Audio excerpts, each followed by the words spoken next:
আসসালামু আলাইকুম। আমি হেঁটে বেড়াচ্ছি জ্যাকসন হাইটে। সো জ্যাকসন হাইট বলতেই আমরা বুঝি যে জ্যাকসন হাইট বাংলাদেশিদের দখলে। এই জ্যাকসন হাইট কি আসলেই বাংলাদেশিদের দখলে কিনা এই নিয়ে কথা বলবো এই ভিডিওতে। এটা হচ্ছে 74th স্ট্রিট, আর এই স্ট্রিটের নামকরণ করেছে কল্পনা চাওলা ওয়ে। আর কল্পনা চাওলা সম্পর্কে আপনাদেরকে বলার তেমন কিছুই নেই, আপনারা অনেকেই জানেন। আর এর বামের যে ওই পাশে রাস্তাটা সেটাই হচ্ছে 73 স্ট্রিট, সেটা হচ্ছে বাংলাদেশ স্ট্রিট নামে খ্যাত। আমি পুরো রাস্তাটা এখন হেঁটে আপনাদেরকে দেখাবো।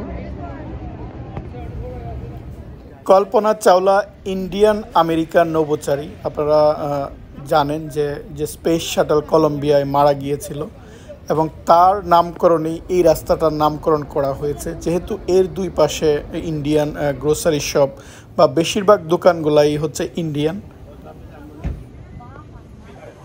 আমি যখন প্রথম নিউ ইয়র্কে আসি, প্রথম দিনেই এই জায়গাটায় আসার ইচ্ছে ছিল, যেহেতু দেশে আমরা যখন ছিলাম তখন জ্যাকসন হাইট সম্পর্কে অনেক শুনেছি যে জ্যাকসন হাইটে প্রচুর বাংলাদেশি গ্রোসারি শপ বা বাংলাদেশিদের দখলে।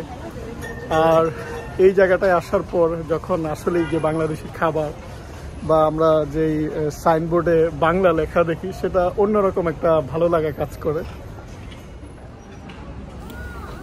আমি এই মুহূর্তে পাটেল ব্রাদার্সের সামনে। পাটেল ব্রাদার্স আমেরিকার অনেকগুলো স্টেটে রয়েছে। তারপর এই রাস্তার উপরে দেখুন অনেকগুলো জুয়েলারি শপ বা গোল্ডের দোকান এখানে। যদিও অনেক বাংলাদেশি ভাই বোনেরা এই জায়গাটায় চাকরি করে বা অনেক কাস্টমার বা বেশিরভাগ কাস্টমারই এখানে বাংলাদেশি, কিন্তু যেহেতু ভারতীয়রা প্রথম এখানে তাদের গ্রোসারি শপ বা এখানে তাদের বিজনেস শুরু করেছিল, অর্থাৎ আজকের যে জ্যাকসন হাইটে বাংলাদেশিদের গ্রোসারি শপ, প্রথমে কিন্তু ইন্ডিয়ান গ্রোসারি শপ বা ইন্ডিয়ান দোকানগুলা দিয়েই এই জায়গাটার শুরু হয়। তারপর আস্তে আস্তে বাংলাদেশিরাও এই জায়গাটায় আসে, তারা ব্যবসা শুরু করে। কারণ আমেরিকার অনেকগুলো স্টেটে এখনও যে জায়গাটায় দেখা যায় যে বাংলাদেশি গ্রোসারি শপ গড়ে ওঠেনি, আমরা কিন্তু ইন্ডিয়ার গ্রোসারি শপ বা ওদের ভেজিটেবল মার্কেটেই যাই বাজার করার জন্য। এই যে ঠিকানা নিউজ পেপারের অফিস, এটা দেখুন, এটা 74th স্ট্রিটেই।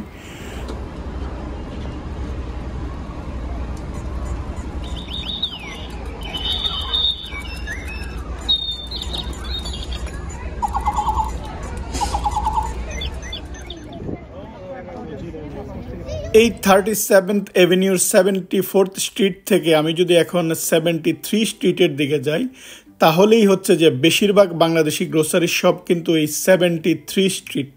তাই রিসেন্টলি অর্থাৎ কয়েক বছর আগে এই 73 স্ট্রিট এর নামকরণ করা হয়েছে বাংলাদেশ স্ট্রিট, যেহেতু বেশিরভাগই অর্থাৎ 99% এই জায়গার শপ সেটা বাংলাদেশি গ্রোসারি শপ।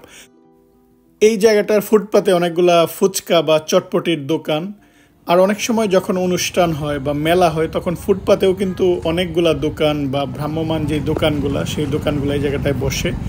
আমি এখন এই যে 73rd স্ট্রিট, এই স্ট্রিট ধরেই সামনের দিকে যাচ্ছি। এটা হচ্ছে 73 বা 73rd স্ট্রিট, যেটা বাংলাদেশ স্ট্রিট নামে খ্যাত। ডান পাশে দেখুন প্রিমিয়াম সুইটস, খামার বাড়ি, তারপর অবকাশ বা নবান্ন রেস্টুরেন্ট, এদিকে হচ্ছে হাট বাজার গ্রোসারি। এখানেই মূলত বেশিরভাগ বাংলাদেশি গ্রোসারি শপ এবং দোকান, এবং এর আশপাশে অন্যান্য স্ট্রিটেও বাংলাদেশি শপ রয়েছে।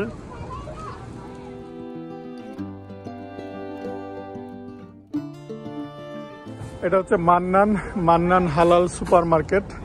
আমি এখন এই রাস্তা ধরেই যাচ্ছি। ডান পাশে দেখুন নবান্ন। মূলত এই জায়গাটায় আসলে রাস্তার পাশে এরকম ভাবে গাড়ি পার্ক করতে হয়, প্যারালাল পার্কিং। আর এখানেই অনেকেই থাকে। উপরেই দেখুন আবাসিক ভবন রয়েছে। এরকম ভাবেই প্রতিটা স্ট্রিটেই দেখা যায় যে নিচে দোকান, এবং প্রতিটা স্ট্রিটেই আমাদের যে এশিয়ান অর্থাৎ নেপাল, বাংলাদেশ বা ইন্ডিয়ান অনেক গ্রোসারি শপ, এবং এর আশেপাশে আপনি যদি একটু দূরে অন্যান্য স্ট্রিটে যান, স্পেনিশদের যেমন একটা জায়গা রয়েছে, তেমনি চাইনিজদের জায়গা রয়েছে। অর্থাৎ এক একটা দেশের মানুষজন এক একটা স্ট্রিট এরকম ভাবে নিজেদের করে নিয়েছে। এখন 73 যে স্ট্রিট বা রাস্তাটার একদম আরেকটা কর্নারে আসছি। এই কর্নারেও দেখুন অনেকগুলো রেস্টুরেন্ট এবং দোকান রয়েছে। এটা হচ্ছে ইত্যাদি বাজার, আরেকটা বাজার, এবং ইত্যাদি বাজারের পাশে ওদের যে ইত্যাদি রেস্টুরেন্ট সেটা।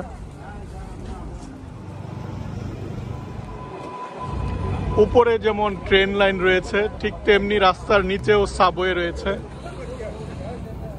এই জায়গাটায় অর্থাৎ ইত্যাদি গার্ডেনের সামনে এই ফাঁকা জায়গাটা দেখতে পাচ্ছেন, এখানে নানা রকম কালচারাল অনুষ্ঠান বা ভিন্ন ভিন্ন ওকেশন উপলক্ষে মেলা হয়। শুধু যে বাংলাদেশিদের মেলা হয় তা নয়, কয়েকদিন আগে দেখেছি যে নেপালিদের এই জায়গাটায় মেলা হয়েছে। আর যেহেতু এটা ফাঁকা জায়গা, এই জায়গাটায় চেয়ার দিয়ে তারপর লোকজন বসে এবং অনুষ্ঠান করে। আমি এখন এই যে মেরিট কাবাব প্লেসে আসছি কিছু হালকা নাস্তা বা খাবার কেনার জন্য। এটা খুবই পপুলার এবং অনেক বছর যাবত এই জায়গাটায় রয়েছে। ওরা ঝালমুড়িও বিক্রি করে, অনেকেই ঝালমুড়ি খাওয়ার জন্য এই জায়গাটায় আসে। তারপর এই মেরিট কাবাবের পিছনের যদি রাস্তাটা আমি আপনাদেরকে দেখাই, এখানে অনেকগুলা নেপালি গ্রোসারি বা নেপালি রেস্টুরেন্ট রয়েছে ইন্ডিয়ান রেস্টুরেন্টের পাশাপাশি।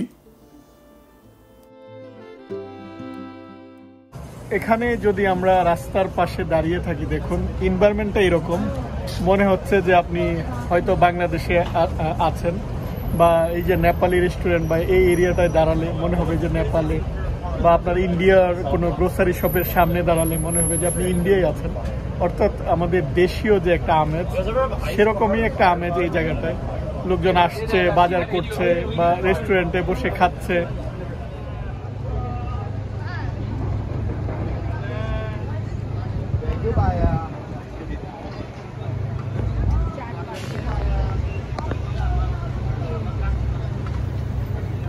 আমেরিকার অন্যান্য স্টেট থেকেও লোকজন নিউ ইয়র্কের এই জায়গাটায় আসে। আর নিউ ইয়র্কে যখনই কোনো বাংলাদেশি আসে তারা জ্যাকসন হাইটে অবশ্যই আসে, কারণ এই যে একটা ফ্লেভার, বাংলাদেশি ফ্লেভার, সেটা নেওয়ার জন্য।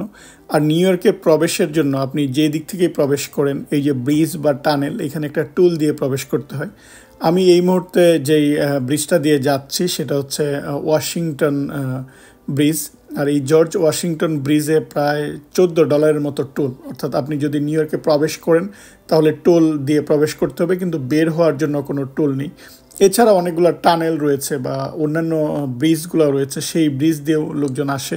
এটা কিন্তু দোতলা ব্রিজ, অর্থাৎ উপরে যে অনেকগুলো লেন দেখতে পাচ্ছেন গাড়ি যাচ্ছে, ঠিক একইভাবে এর নিচেও ব্রিজ রয়েছে, সেদিক দিয়েও অনেক গাড়ি যাওয়া আসা করে। সো বুঝতেই পারছেন একটা ব্যস্ততম ব্রিজ, এবং অনেক বছর আগে ওরা এই সাসপেনশন ব্রিজটা তৈরি করেছে। এবং তখনকার সময় এই যে হাডসন রিভারের উপর যে ব্রিজগুলো, আমি যেটা দেখলাম যে বেশিরভাগ ব্রিজেই কিন্তু সাসপেনশন ব্রিজ। এবং লোকজন মূলত ব্রুকলিন ব্রিজটা দেখার জন্য অনেকেই আসে, যেহেতু ওর মাঝখান দিয়ে হাঁটার রাস্তা করেছে, হেঁটে বেড়ায়। কিন্তু প্রতিটা ব্রিজেই আপনি যদি কাছ থেকে দেখেন যে ওই যে একটা ইঞ্জিনিয়ারিং বা কনস্ট্রাকশন ডিজাইন, সেটা অবশ্যই দেখার মতো, যেহেতু বহু বছর আগে তারা এটা তৈরি করেছে। আর নিউ ইয়র্ক মানে স্কাইলাইন, নিউ ইয়র্কের যে স্কাইলাইন বা বড় বড় বিল্ডিংয়ের যে সৌন্দর্য, সেটা দেখার জন্য, এই যে একটা সিটির ভিউ, সেটা দেখার জন্যও কিন্তু অনেকে আসে। কারণ এই নিউ ইয়র্ককে বলা হয় দ্য সিটি নেভার স্লিপ, অর্থাৎ এই শহর কখনো ঘুমায় না।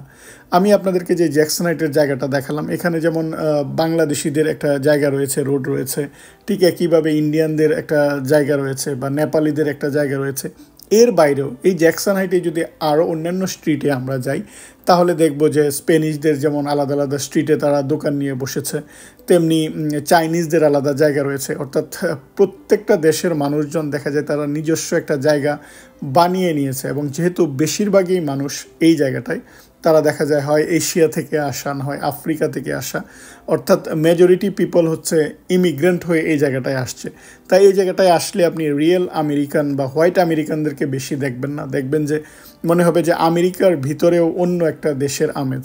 আর আমরা যারা বাংলাদেশিরা তারা ট্রাভেল করে এই জায়গাটায় যাই যে দেশের একটা আমেজ, দেশীয় রেস্টুরেন্ট বা দেশের সব কিছু এই জায়গাটায় পাওয়া যায়। আপনি গ্রোসারি করতে চাইলে বাজার করতে পারবেন এখানে, দেশীয় যে রেস্টুরেন্টগুলো রয়েছে, দেশীয় মজার মজার খাবার পাওয়া যায়, দেশীয় মেলা হয় বা সাংস্কৃতিক অনুষ্ঠান হয়, কোনো না কোনো প্রোগ্রাম দেখা যায় ছুটির দিনে এই জায়গাটায় লেগে থাকে। তাই আমরা এই জায়গাটায় আসি, বা অন্যান্য স্টেট থেকে বাংলাদেশিরা এই জায়গাটায় আসে। আর জ্যাকসন হাইট এই জায়গাটা খুবই পপুলার, যেহেতু বাংলাদেশি এরকম গ্রোসারি শপ আপনি সাইনবোর্ডে বাংলায় দেখবেন, মিনা বাজার বা নবাব সুপার মার্কেট, এই যে নামগুলা, ঢাকা গার্ডেন, এরকম দেশীয় একটা নাম, সেটা দেখলে মনে হবে যে আপনি দেশের মধ্যেই আছেন। আর আমরা অনেকেই দেশ থেকে যখন এই ভিডিওগুলো দেখি, বা অনেক সময় লোকজন যখন এটা নিয়ে নিউজ হয় যে জ্যাকসন হাইট বাংলাদেশিদের দখলে, তখন আমাদের মনে হয় যে পুরো এরিয়াটাই বুঝি বাংলাদেশি। কিন্তু এই যে বাসাগুলো দেখতে পাচ্ছেন, অনেক বাংলাদেশিদের বসবাস, অনেক বাংলাদেশি রয়েছে, কারণ আমেরিকার অন্যান্য স্টেটের তুলনায় নিউ ইয়র্ক স্টেটে বেশিরভাগ বাংলাদেশি থাকে। এবং বাংলাদেশিদের যাত্রা শুরু হয়েছে কিন্তু এই জ্যাকসন হাইট থেকে, বা বাংলাদেশি গ্রোসারি শপের যাত্রা, বাংলাদেশি ব্যবসায়ীদের যে বিভিন্ন ব্যবসা বা দোকানপাট দেয়া, বা প্রথম যে জায়গাটা, আপনি যদি প্রথম দিকের বাংলাদেশিরা যখন শুরু করেছে, সেই শুরুর দিকটা হয়েছিল এই জ্যাকসন হাইট থেকে। তাই আমরা বলি যে জ্যাকসন হাইট বাংলাদেশিদের দখলে। কিন্তু আপনি যখন জ্যাকসন হাইটের এরকম স্ট্রিট ধরে যাবেন, দেখবেন যে এক একটা স্ট্রিটেই আবার, যেহেতু এটা বিশাল বড় এরিয়া, আবার অন্যান্য স্ট্রিটে অন্যান্য দেশের লোকজন তাদের মতো করে তারা জায়গা করে নিয়েছে, এবং এই ফুটপাতে তাদের মতো করে মেলা হয়, তাদের মতো করে অনুষ্ঠান হয়। আমরা যখন আমাদের এরিয়ায় আসি, তখন এরকম হালাল ফুড কার্ট দেখতে পাই, যেখানে বাংলাদেশি খাবারের পাশাপাশি ওরা কিন্তু অ্যারাবিয়ান যেই খাবার বা মেডিটেরিয়ান যে খাবার, জাইরো বা চিকেন ওভার রাইস, সেই জিনিসগুলো বিক্রি করে। ফলে আপনি দেশের খাবারের সাথে একটা বিদেশি ফ্লেভার সেটা পাবেন। আবার 75-এর এই পাশে যদি আমরা স্ট্রিটগুলোতে আসি, তাহলে এই দোকানগুলো দেখতে পাচ্ছেন, সেগুলো স্পেনিশ বা মেক্সিকান দোকান, এবং তাদের প্রোডাক্টগুলো তারা এই জায়গাটায় বিক্রি করছে। অর্থাৎ আপনি চাইলে আপনি হেঁটে হেঁটে নিজের দেশের জিনিসও যেমন কিনতে পারবেন, তেমনি অন্যান্য দেশের জিনিসগুলোও এরকমভাবে কিনতে পারবেন। দেখুন, ফুটপাতে আমাদের দেশের গুলিস্তান বা ফার্মগেটে যেরকম ফুটপাতে নানা রকম প্রয়োজনীয় জিনিসপত্র বিক্রি হয়, ঠিক এরকমই জিনিসপত্র বিক্রি হচ্ছে, এবং অন্যান্য শোরুমের তুলনায় অনেক কম দামে জিনিসগুলো এখানে পাওয়া যায়। আবার এর উপরে যেমন ট্রেন স্টেশন রয়েছে, আপনি চাইলেই ট্রেনে করে এই জায়গাটায় আসতে পারবেন, এসে নেমে আপনি বাজার করে আবার চলে গেলেন। ঠিক একইভাবে এখানে সাবওয়ে রয়েছে, ফলে যাতায়াত ব্যবস্থা খুবই ভালো। আপনি যদি গাড়ি করে আসেন, তাহলে পার্কিংয়ের অনেক সময় গাড়ি পার্ক করা বা খুঁজে পাওয়া অনেক কঠিন হয়ে দাঁড়ায়।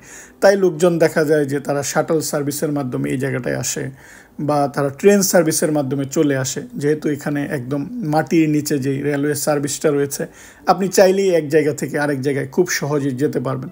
যারা প্রথম আমেরিকায় আসে, যারা গাড়ি চালাতে অভ্যস্ত নয়, তাদের জন্য নিউ ইয়র্কের এই জায়গাটা বেস্ট, কারণ তারা এই যে পাবলিক ট্রান্সপোর্ট, তারা সেটা ব্যবহার করতে পারে। দেখুন, উপরে যে এই যে ট্রেন লাইনগুলো করা, অনেক আগে এই জিনিসগুলা তারা তৈরি করেছে, এবং যেহেতু এখানে মানুষ বাড়বে, সেই হিসাবেই তারা পরিকল্পনা করে এই জিনিসগুলা অনেক সুন্দর করে ভবিষ্যতের জন্য ডিজাইন করে তৈরি করেছে।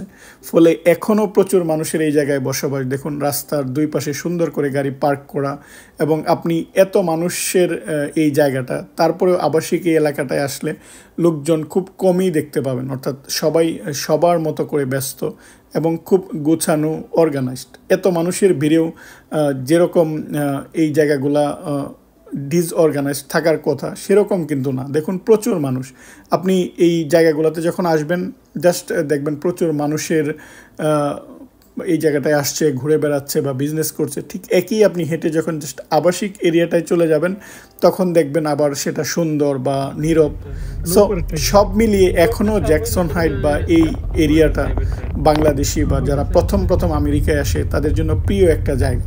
কারণ প্রথম লোকজন আসার পরে তারা দেশীয় যে কোলাহল বা দেশীয় আমেজটা খুব বেশি মিস করে। ফলে যখনই খারাপ লাগে বা ছুটির দিনে, তারা জ্যাকসন হাইটে চলে আসে। জ্যাকসন হাইটের ফুটপাথ বা জ্যাকসন হাইটের গ্রোসারি শপে বা রেস্টুরেন্টে যে একটা দেশীয় বা বন্ধুবান্ধবের সাথে আড্ডা, সে আড্ডা দেওয়ার মাধ্যমে তারা তাদের যেই কষ্ট, সেটা অনেকটা লাঘব হয়। বা এই যে আমাদের একটা স্ট্রেস, আমরা যে দূর দেশে থাকি বা কাজের একটা স্ট্রেস, যখন আমরা পরিচিত মানুষের সাথে সময় কাটাই বা আড্ডা দিই, তখন সেই স্ট্রেসটা কিন্তু দূর হয়ে যায়। ফলে স্ট্রেস রিলিফের জায়গাও কিন্তু একটা এরকম জ্যাকসন হাইট। কারণ আপনি এই কোলাহল বা এই আমেজ অন্যান্য জায়গায় আপনি পাবেন না। আমি আপনাদেরকে জাস্ট জ্যাকসন হাইটের যে বাংলাদেশি যে স্ট্রিট বা বাংলাদেশি গ্রোসারি শপের এরিয়াটা, সেই সাথে যে অন্যান্য এরিয়া, অর্থাৎ জ্যাকসন হাইট শুধুমাত্র একটা নির্দিষ্ট রুট না, এখানে অনেকগুলো রাস্তা এবং বিশাল বড় এরিয়া, সেটাও একটু দেখানোর চেষ্টা করেছে। আশা করি আপনাদের খুবই ভালো লেগেছে।